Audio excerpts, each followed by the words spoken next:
Periodic classification of elements. Ninth class में हमने पढ़ा था कि हमारे आसपास जो मैटर है वो एलिमेंट्स, कंपाउंड्स और मिक्सचर्स की फॉर्म में एग्जिस्ट करता है।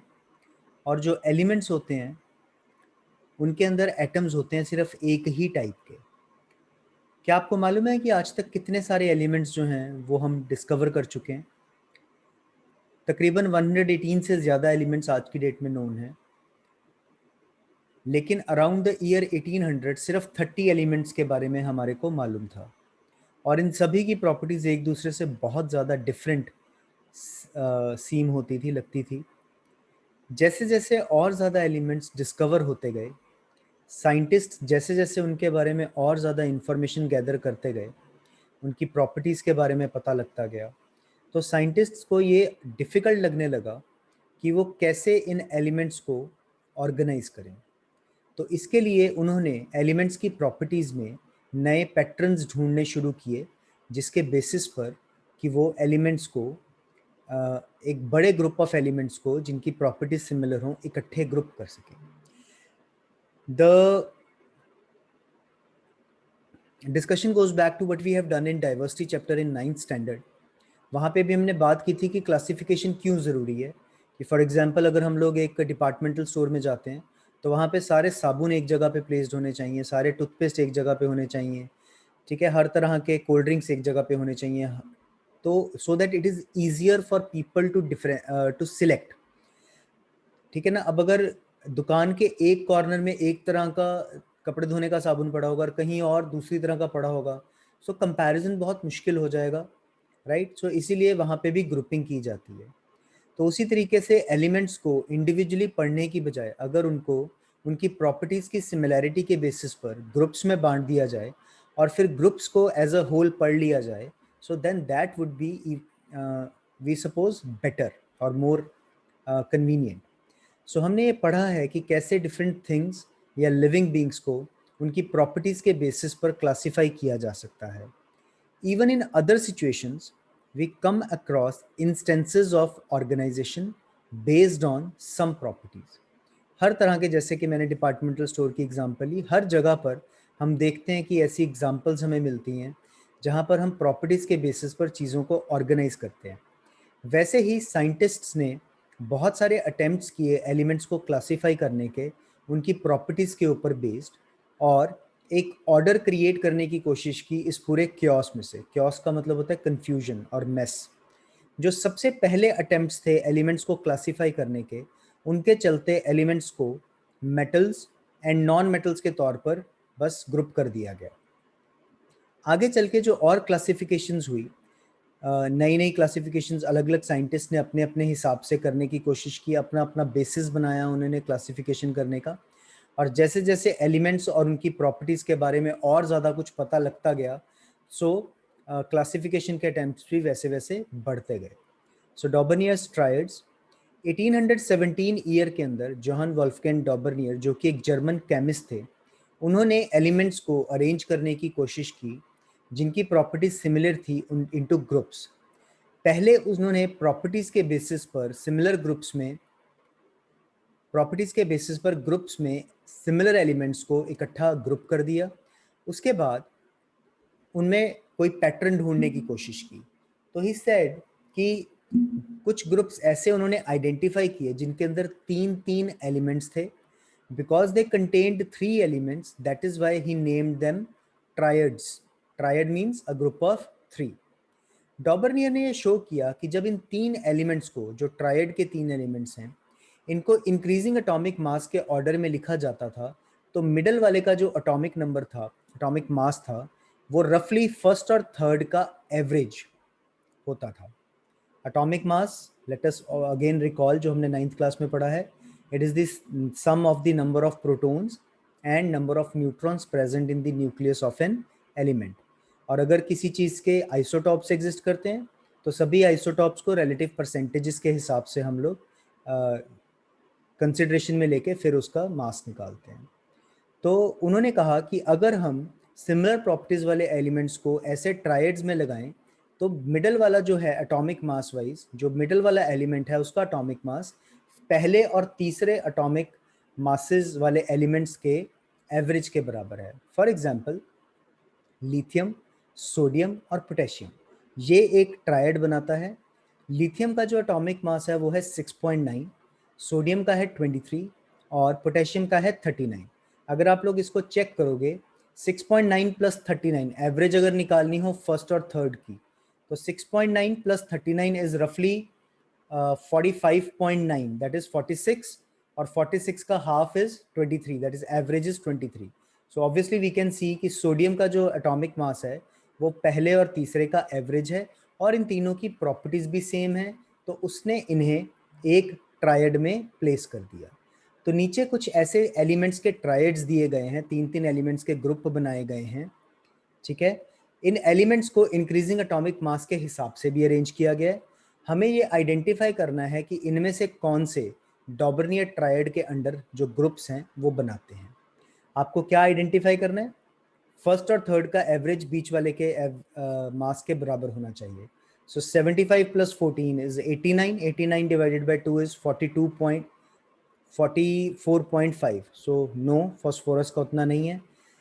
137 प्लस 40 इज रफली 177, 177 बाय 2 इज अप्रॉक्सीमेटली 88, अप्रॉक्सीमेटली। तो स्ट्रॉन्टियम जो है वो हो सकता है, इसका अप्रॉक्सीमेट एटॉमिक मास है इसका। सिमिलरली क्लोरीन, आयोडीन और ब्रोमीन को अगर आप चेक करोगे तो इसका रफली 80 है, दिस इज रफली 127 एंड 36। इनका भी अगर आप एवरेज निकालोगे तो ब्रोमीन का एटॉमिक मास जो है वो पहले और तीसरे के एवरेज के बराबर है, राइट। सो आप देखोगे कि बी और सी जो हैं वो ट्रायड्स बना रहे हैं, पहले वाला जो है वो ट्रायड नहीं बनता। सो डॉबर्नियर, लेकिन प्रॉब्लम क्या थी, डॉबर्नियर ऐसे सिर्फ 3 ही ट्रायड्स आइडेंटिफाई कर पाए, मतलब वो सिर्फ उस टाइम के नोन सभी एलिमेंट्स में से ओनली 9 एलिमेंट्स को ही अरेंज कर पाए, rest of them he could not arrange, and that is why that this classification of Daubernier was not very successful. But yes, it was a step in the right direction. इससे बाकियों को encouragement मिली कि if he has been able to group 9 elements, तो अगर हम लोग इसके ऊपर और वर्क करेंगे तो हम भी और ज़्यादा कुछ इसको क्लासीफाई जो है या और ज़्यादा बेटर ग्रुपिंग जो है वो कर पाएंगे। सो फर्स्ट मेजर अटेम्प्ट्स बहुत हुए होंगे, but this one was the first major attempt worthy of cataloguing, मतलब जिसकी हम बात करते हैं, ऐसा ये पहला अटेम्प्ट था।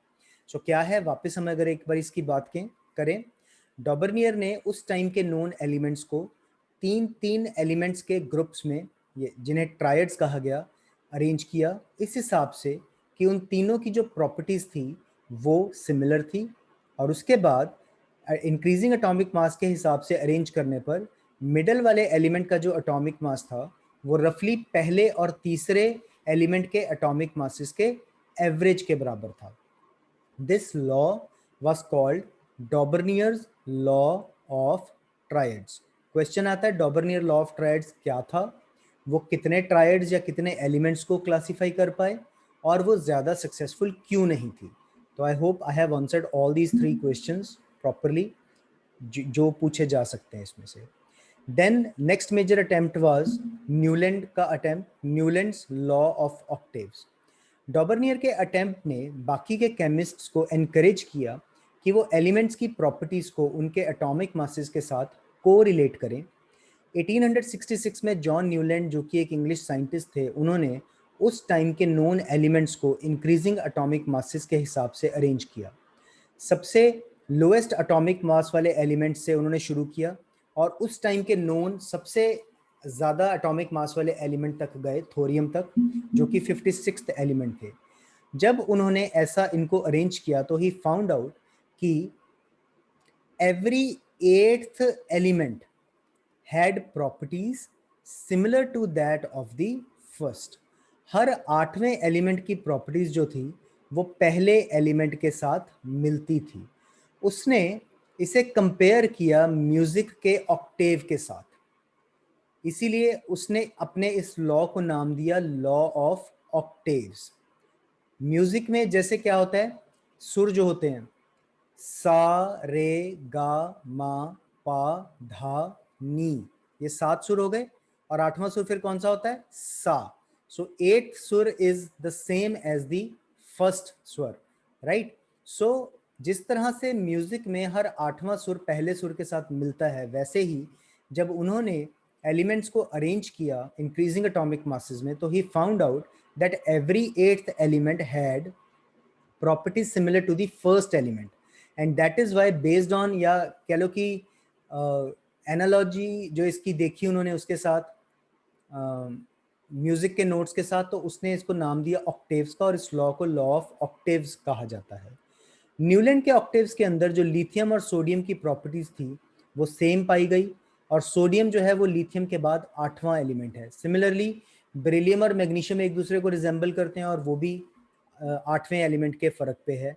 तो एक पार्ट न्यूलैंड के ऑक्टेव्स के टेबल का यहाँ पे दिया गया है, और यहाँ पे रेफरेंस के लिए सारे गामा पाधा नी भी लिखा हुआ है कि कैसे, जैसे यहाँ से शुरू कर रहे हैं तो हर आठवां एलिमेंट सेम आ रहा है, हाइड्रोजन, फ्लोरीन, क्लोरीन, ब्रोमीन, ये सब सेम है। But obviously this was also not perfect. क्या कमियां थी इसके अंदर? ये देखा गया कि law of octaves only calcium तक वैलिड था, मतलब टिल कैल्शियम हर आठवें एलिमेंट की प्रॉपर्टीज पहले एलिमेंट्स के साथ मिलती थी। व्हेन वी से आठवां element, what do we mean?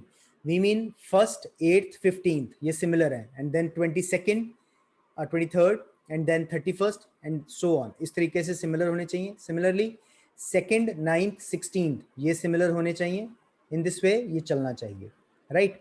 So every eighth element की प्रॉपर्टीज पहले के जैसी जो मिलती थी वो सिर्फ कैल्शियम तक वैलिड था, उसके आगे वैलिड नहीं हो रहा था। न्यूलैंड ने ये अज्यूम किया कि जैसे उस टाइम पे 56 एलिमेंट्स नोन थे, कि सिर्फ 56 एलिमेंट्स ही नेचर में एग्जिस्ट करते हैं, ना कोई और एलिमेंट एग्जिस्ट करता है, ना उसके बारे में हमें पता है, ना ही कभी हमें उसके बारे में कुछ पता लगेगा, बिकॉज कोई और एलिमेंट्स है ही नहीं। लेकिन बाद में जब और नए एलिमेंट्स डिस्कवर हुए तो उनकी जो प्रॉपर्टीज थी वो उसके टेबल में फिक्स नहीं हुई, राइट? तो that was a problem. Then अपने टेबल के अंदर एलिमेंट्स को फिट करने के लिए उसने काफी जगहों पर बड़े कॉम्प्रोमाइजेस किए। For example you can see over here, cobalt और निकल एक ही स्लॉट पे रखे हुए हैं, सीजियम और लेंथेनम एक ही स्लॉट पे रखे हुए हैं। उसके बाद अगर हम बात करें आयरन और निकल की, आयरन और निकल की प्रॉपर्टीज एक जैसी हैं, बट आप देखो कि इनको डिफरेंट ग्रुप्स में उसने रखा हुआ है। निकल आ रहा है फ्लोरीन, क्लोरीन, ब्रोमीन वगैरह के साथ, जबकि निकल मेटल है, फ्लोरीन, क्लोरीन, ब्रोमीन ये सब नॉन मेटल्स हैं। So there is no similarity in their properties, but they still are falling in the same group. So ऐसी कुछ problems थी जहां पर कि सेम ग्रुप में फॉल करने वाले एलिमेंट्स की प्रॉपर्टीज आपस में मैच नहीं करती थी, या फिर टेबल की अपनी प्रॉपर्टीज को सही बिठाने के चक्कर में एक ही स्लॉट में दो दो एलिमेंट्स उसने रख दिए थे। So these were some trouble, some problems which he couldn't explain, and due to which his classification was also later on rejected. But again Dobereiner ने 9 एलिमेंट्स को अरेंज किया था, इसका हम कह रहे हैं कि कैल्शियम तक, यानी कि तकरीबन 19-20 एलिमेंट्स जो हैं शुरू के वो अरेंज हो गए। So again it was a step in the right direction, right? So ये भी एक अच्छा इंकरेजिंग साइन था लोगों के लिए, बाकियों के लिए, कि to keep working in the same direction. Just reviewing it again, John Newland, उन्होंने दिया law of octaves. What he said कि एलिमेंट्स को जब हम इंक्रीजिंग एटॉमिक मासेस के हिसाब से अरेंज करते हैं तो हर आठवें एलिमेंट की जो प्रॉपर्टीज हैं वो पहले एलिमेंट की प्रॉपर्टीज के साथ मैच करती हैं, क्योंकि म्यूजिक में भी ऐसा ही होता है कि हर आठवां जो नोट है वो फर्स्ट नोट के साथ मैच करता है और उसे ऑक्टेव कहा जाता है। इसीलिए इन ग्रुप ऑफ 8 एलिमेंट्स को, जिसमें 8th एलिमेंट की प्रॉपर्टीज फर्स्ट के साथ मैच करती हैं, उन्होंने नाम दिया ऑक्टेव का, और जो ये उनका लॉ था उसे नाम दिया गया न्यूलैंड्स लॉ ऑफ ऑक्टेव का, राइट? लेकिन इसके अंदर कुछ इनहेरेंट प्रॉब्लम्स थी। वो क्या थी? नंबर 1, ये सिर्फ लाइटर एलिमेंट्स अप टू 19 और 20 एटॉमिक मास ही वैलिड था, उसके बाद ये वैलिड नहीं हो रहा था कैल्शियम के आगे। नंबर 2, जो बाद में एलिमेंट्स डिस्कवर हुए उनके प्लेसमेंट का कोई तरीका नहीं बन रहा था, और उनको अगर अरेंज करने की कोशिश करते थे तो टेबल की प्रॉपर्टीज सेटिस्फाई नहीं होती थी। एंड लास्टली, टेबल को सही दिखाने के लिए एक ही स्लॉट में दो दो एलिमेंट्स भी उन्होंने रखे, और सिमिलर एलिमेंट्स को एक दूसरे से दूर भी प्लेस किया, right? Which was not valid. So ये कुछ प्रॉब्लम्स थी, इसको हम बोलते हैं लिमिटेशंस या डीमेरिट्स। क्वेश्चन हमारे को यही आता है, इसमें क्या बनते हैं? What is Newlands law of Octave, right? How many elements did he arranged?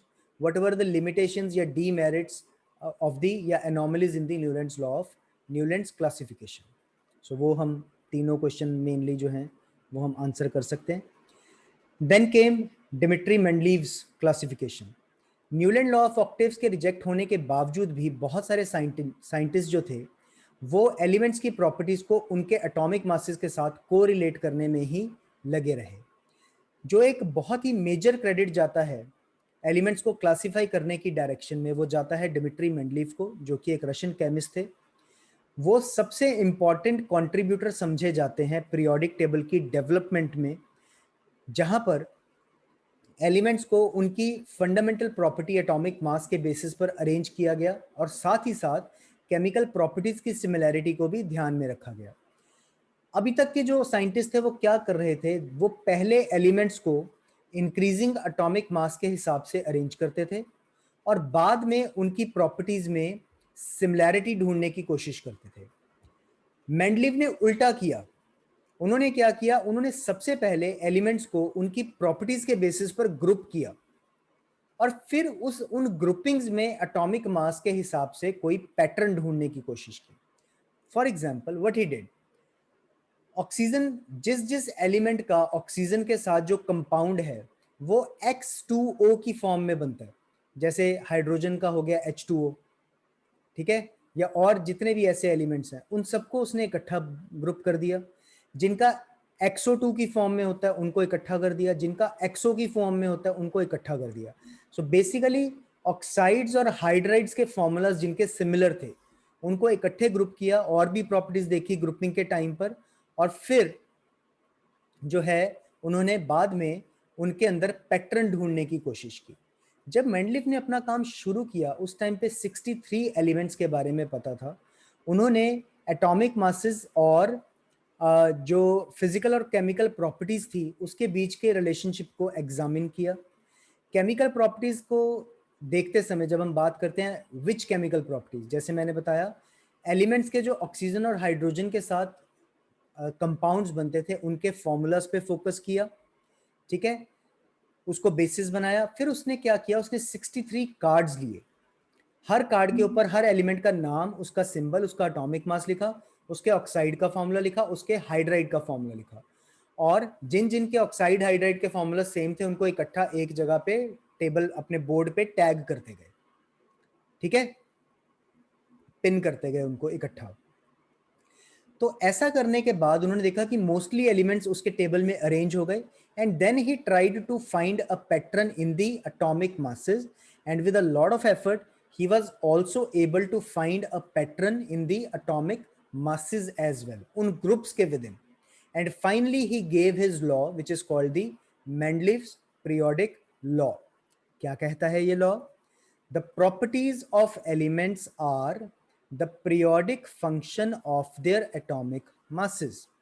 Elements की जो properties हैं वो उनके atomic masses का periodic function है. What do we mean by saying when we say that it is a periodic change? इसका मतलब क्या होता है, हम कहना चाहते हैं कि ये चीज अपने आप को एक रेगुलर इंटरवल ऑफ टाइम के बाद रिपीट करती है, राइट? उसी तरह से periodic function of atomic mass का मतलब क्या हुआ कि एलिमेंट्स को अगर atomic mass, increasing atomic masses के हिसाब से अरेंज किया जाए तो एलिमेंट की प्रॉपर्टीज अपने आप को पीरियोडिकली, कोई 3 की बात नहीं करी, कोई 8 की बात नहीं करी, पीरियोडिकली मतलब after a fix number of elements properties अपने आप को रिपीट करती हैं, right? This is called the Mendeleev's periodic law, और इसके बेसिस पर उन्होंने जो टेबल दिया that is called the Mendeleev's periodic table. Mendeleev के जो पीरियोडिक टेबल हैं उसके अंदर हॉरिजॉन्टल रोज और वर्टिकल कॉलम्स की फॉर्म में टेबल को सेट किया गया, as all tables are obviously. So इसके अंदर जो ये हॉरिजॉन्टल रोज हैं दे आर कॉल्ड पीरियड्स, और जो ये वर्टिकल कॉलम्स हैं they were called groups, right? Mendeleev का जो पीरियोडिक टेबल था वो एक जर्मन जर्नल के अंदर 1872 में पब्लिश हुआ था. बाकी सब कुछ हम ऑलरेडी देख चुके हैं जो इन्होंने आगे बताया हुआ है. अचीवमेंट्स और प्रॉब्लम्स दोनों चीजें डिस्कस करेंगे क्या थी मेंडलीव के पीरियोडिक टेबल की. बहुत बहुत बहुत ज्यादा इंपॉर्टेंट क्वेश्चन है what we are going to discuss now. Mendeleev के पार्ट में जितना हमने अभी तक पढ़ा है उसमें से सबसे इंपॉर्टेंट था Mendeleev's periodic law. Right? Okay, Mendeleev's periodic law. अब जो मेन क्वेश्चन आते हैं बड़े, वो यहां से इसके आगे शुरू हो रहे हैं। पीरियोडिक टेबल को डेवलप करते समय कुछ ऐसे इंस्टेंसेस हुए जहां पर मेंडलिव को एक ज्यादा बड़े एटॉमिक मास वाले एलिमेंट को छोटे एटॉमिक मास वाले एलिमेंट से पहले रखना पड़ा। माइंड यू, ये प्रॉब्लम क्यों है? क्योंकि इंक्रीजिंग एटॉमिक मास के हिसाब से हम अरेंज करने की कोशिश कर रहे हैं, बट असेंडिंग ऑर्डर में अरेंज करें और बड़ा नंबर छोटे से पहले लिख दिया, तो ये गलत है ना। So this was one problem कि कहीं कहीं पर प्रॉपर्टीज के हिसाब से अगर देखते थे तो स्लाइटली बड़े एटॉमिक मास वाले नंबर को थोड़े छोटे एटॉमिक मास वाले नंबर से पहले लिखना पड़ रहा था। सीक्वेंस को इन्वर्ट इसीलिए किया गया ताकि प्रॉपर्टीज जो हैं वो सिमिलर एक ही ग्रुप के अंदर फॉल कर सकें। फॉर एग्जांपल, अगर आप टेबल में देखोगे, कोबाल्ट जो है वो निकल से पहले लाई कर रहा है। ये आप देख सकते हो, कोबाल्ट और निकल। कोबाल्ट का एटॉमिक मास है 58.93, निकल का है 58.71। सो निकल शुड कम बिफोर कोबाल्ट अगर हम इंक्रीजिंग एटॉमिक मास पे लिख रहे हैं, लेकिन उन्होंने कोबाल्ट को निकल से पहले रखा। ऐसा क्यों किया गया? क्योंकि कोबाल्ट की जो प्रॉपर्टीज हैं वो इनके साथ मैच कर रही हैं इंस्टेड ऑफ इन दोनों के साथ, राइट? दिस वाज वन, और you can say first limitation, कि हायर एटॉमिक मास वाला नंबर लोअर वाले से पहले आ रहा था। Looking at the table 5.4, can you find out one more anomaly? आप अगर देखोगे, थोड़ा सा यहाँ पे ध्यान दोगे, तो आपको शायद और भी ऐसे एक दो इंस्टेंसेस मिल जाएंगे जहां पर कम एटॉमिक मास वाला एलिमेंट जो है वो बाद में आ रहा है और ज़्यादा एटॉमिक मास वाला जो एलिमेंट है वो पहले आ रहा है। You can, it is a exercise for you and you can find it on your own and you can let me know later on regarding this. Further, Mendeleev ने second जो problem थी, Mendeleev ने अपने table के अंदर कुछ gaps छोड़े। If you see over here, यहाँ पे इस ग्रुप में, बी ग्रुप जो है इसमें, यहाँ पे ये लिखा हुआ है, इसमें ये लिखा हुआ है, लेकिन यहाँ पे कुछ नहीं है, यहाँ पे कुछ नहीं है। इसमें इस ग्रुप के अंदर इस वाली जो लाइन है इसमें यहाँ पे कुछ नहीं है, यहाँ पे कुछ नहीं है। So he left a few gaps in his table. उन्होंने क्या कहा कि भाई ये एक एलिमेंट है, ऐसा एलिमेंट होगा, उसका ये एटॉमिक मास होगा, उसके ऑक्साइड का फॉर्मूला ये होगा, उसके हाइड्राइड का फॉर्मूला ये होगा। जब आपको वो एलिमेंट मिले, ये मैंने उसकी जगह फिक्स कर दी, आप उसको यहाँ पे रख देना। सो जैसे आजकल ज्योतिष लोग होते हैं, वो बताते हैं कि भाई साल बाद ये होगा, गाड़ी लोगे नहीं, ठीक है? उनको अपने एक आधे दिन के बाद का पता नहीं होता, बट दूसरों का साल 2 साल 3 साल का भी बता देते हैं वो। तो जैसे वो लोग प्रोफेसी करते हैं, इसको हम बोलते हैं प्रोफेसाइज करना, प्रोफेसी करना। सो जैसे वो लोग प्रोफेसाइज करते हैं कि भाई ये होगा, ये होगा, ये होगा, तो उनकी जो ये कैलकुलेशंस थी मेंडलीव की, वो साइंटिफिक कैलकुलेशंस पे ही बेस्ड थी। एंड ही सेड कि भाई एक एलिमेंट है जो अभी हमने डिस्कवर नहीं किया, but we will be able to discover it in future, जिसका एटॉमिक मास रफली इतना होगा, जिसके ऑक्साइड का फॉर्मूला इस मेथड से इस तरह का होगा, जिसके हाइड्राइड का फॉर्मूला इस तरह का होगा। जब आपको वो मिले, आप उसे इस जगह में रख देना। उन्होंने उन जगहों को नाम दिए। फॉर एग्जाम्पल, एका एल्यूमिनियम, एका एल्यूमिनियम के नाम से उन्होंने जगह छोड़ी। एका का मतलब होता है संस्कृत में वन, तो एका एल्यूमिनियम का मतलब है first element after aluminium, first element after aluminium. ऐसे ही द्वि एल्यूमिनियम फॉर एग्जाम्पल अगर होता, तो द्वि एल्यूमिनियम का मतलब है सेकेंड एलिमेंट आफ्टर एल्यूमिनियम, के लिए उन्होंने स्पेस छोड़ी, राइट? तो आज जो स्कैंडियम, गैलियम और जर्मेनियम हम लोग ने डिस्कवर किया है, उनकी प्रॉपर्टीज मेंडलीफ के बताए गए एका बोरोन, एका एल्यूमिनियम और एका सिलिकॉन से मैच करती हैं, ठीक है? सो एका एल्यूमिनियम की प्रॉपर्टीज और गैलियम की प्रॉपर्टीज जो कि बाद में डिस्कवर हुआ, यहाँ पे आपके कंसिडरेशन के लिए टेबल में उन्होंने लिखी हैं। एका एल्यूमिनियम का एटॉमिक मास उन्होंने दिया था 68, ये है 69.7, which is very close I would say. Oxide का फॉर्मूला उन्होंने दिया E2O3, इसका है Ga2O3। E वाज रैंडम, जैसे हम कहते हैं let Ram's age is X, वैसे वाली बात है। क्लोराइड का फॉर्मूला दिया ECl3, गैलियम का है GaCl3। सो इस तरीके से उनके टेबल की करेक्टनेस और यूजफुलनेस का एक बहुत ही कंक्रीट एविडेंस मिला जब उनके द्वारा छोड़ी गई जगहों पर भरने के लिए लेटर ऑन एलिमेंट्स डिस्कवर हुए। फर्दर, ये मेंडलीफ के प्रिडिक्शन की एक्स्ट्राऑर्डिनरी सक्सेस थी कि केमिस्ट्स ने ना सिर्फ उनके पीरियोडिक टेबल को रिकॉग्नाइज किया, एक्सेप्ट किया, बल्कि एटॉमिक मासेस से लिंक करने वाला जो आइडिया था उसका ओरिजिनेटर ही मेंडलीफ को बोल दिया। हालांकि डॉबर्नियर ने भी काम किया, न्यूलैंड ने भी काम किया, और न जाने और कितनों ने किया होगा जिनका हम जिक्र ही नहीं करते, बट बहुत लोगों ने काम किया। बट द सक्सेस, वो हम कहते हैं इंग्लिश में, नथिंग सक्सीड्स लाइक सक्सेस, है ना। तो बेसिकली उनके आइडिया का सक्सेसफुल जो होना था टेबल का उनके, वो इस हद तक बाकियों ने उसको रिकॉग्नाइज किया कि वो कहते हैं कि ओके, एटॉमिक मासेस के साथ प्रॉपर्टीज को लिंक करने का जो श्रेय है वो सारा का सारा मेंडलीफ को जाता है, कि you are the originator of this idea. In fact उनकी जो ये क्लासिफिकेशन थी, इट वाज सो सक्सेसफुल कि हम लोग कई बारी मेंडलीफ को फादर ऑफ केमिस्ट्री भी बोलते हैं, ठीक है। So noble gases helium, neon, argon उनके टेबल में मेंशन नहीं थी क्योंकि उस टाइम पे उनके बारे में पता भी नहीं था। बट द ब्यूटी ऑफ इस टेबल वाज कि जब बाद में वो मिली, ठीक है, तो उनको बिना बाकी के टेबल में छेड़छाड़ किए एक अलग ग्रुप बना दिया गया, and they were there only, right. So advantages क्या क्या थे एल्यूमिनियम मेंडलीफ के टेबल के? Let us just go again once all one by one. Number one, उस टाइम के नोन सभी एलिमेंट्स को उन्होंने प्लेस किया। नंबर टू, चाहे एटॉमिक मास हल्का सा गलत हो गया किसी किसी केस में, बट प्रॉपर्टीज मिसमैच नहीं हुई। नंबर थ्री, उस टाइम पे जो एलिमेंट्स नोन नहीं थे उनके लिए भी उन्होंने स्पेस छोड़ी, जो कि जब बाद में मिले तो बिना बाकी टेबल हिलाए उन स्पेसेस में फिट कर दिए गए। एंड नंबर फोर, आइडिया का जो जो नोबल गैसेस थी जो बाद में मिली उनको भी बिना छेड़छाड़ किए एक अलग ग्रुप में प्लेस कर दिया गया। And the success of his table was so immense कि उन्हीं को एटॉमिक मास के आइडिया का ओरिजिनेटर माना जाता है। अब है लिमिटेशंस, कमियां क्या थी। Now every coin has two sides हम कहते हैं।